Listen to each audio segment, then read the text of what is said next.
నమస్తే welcome to 3PM news నేను పద్మ ఇక అప్డేట్స్ చూద్దాం బీసీ రిజర్వేషన్ల పెంపుపై హైకోర్టులో విచారణ అయితే కొనసాగుతోంది లంచ్ బ్రేక్ తర్వాత పిటిషనర్ తరపు న్యాయవాది వివేక్ రెడ్డి వాదనలు వినిపిస్తున్నారు ఈ విచారణలో ట్రిపుల్ టెస్ట్ అంశం కీలకంగా మారింది అంతకు ముందు కూడా పిటిషనర్ తరపు న్యాయవాది వాదనలు కీలకంగా నిలిచాయి పిటిషనర్ న్యాయవాదులు వాదిస్తూ రిజర్వేషన్ల పెంపు విషయంలో సుప్రీంకోర్టు స్పష్టమైన మార్గదర్శకాలు ఇచ్చిందని గుర్తు చేశారు ట్రిపుల్ టెస్ట్ ప్రకారం రాష్ట్ర ప్రభుత్వం ముందుకు సాగాల్సిందిగా సుప్రీంకోర్టు తీర్పులైతే ఉన్నాయని తెలిపారు ట్రిపుల్ టెస్ట్ లో ప్రధాన అంశాలు ధర్మాసనం ముందుంచారు ఓబీసీ వెనుకబాటుతనంపై ప్రత్యేక కమిషన్ ఏర్పాటు చేయాలి ఆ కమిషన్ సమర్పించిన డేటా ఆధారంగా రిజర్వేషన్ శాతం నిర్ణయించాలి ఎస్సీ ఎస్టీ ఓబీసీ రిజర్వేషన్ల మొత్తం 50% మించకూడదు అనే వాదనలు వినిపించారు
ఇక ఈ సందర్భంగా పిటిషనర్ న్యాయవాది కీలక వ్యాఖ్యలు చేశారు రాష్ట్ర ప్రభుత్వం ఈ 3 పరీక్షల్లో ఏది పాటించలేదని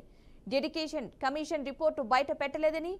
ఎంపీరికల్ డేటా కూడా పూర్తిగా లేదన్నారు ఇలాంటి పరిస్థితుల్లో రిజర్వేషన్ల పెంపు రాజ్యాంగ విరుద్ధమని వాదించారు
డాక్టర్ బిఆర్ అంబేద్కర్ కోనసీమ జిల్లాలో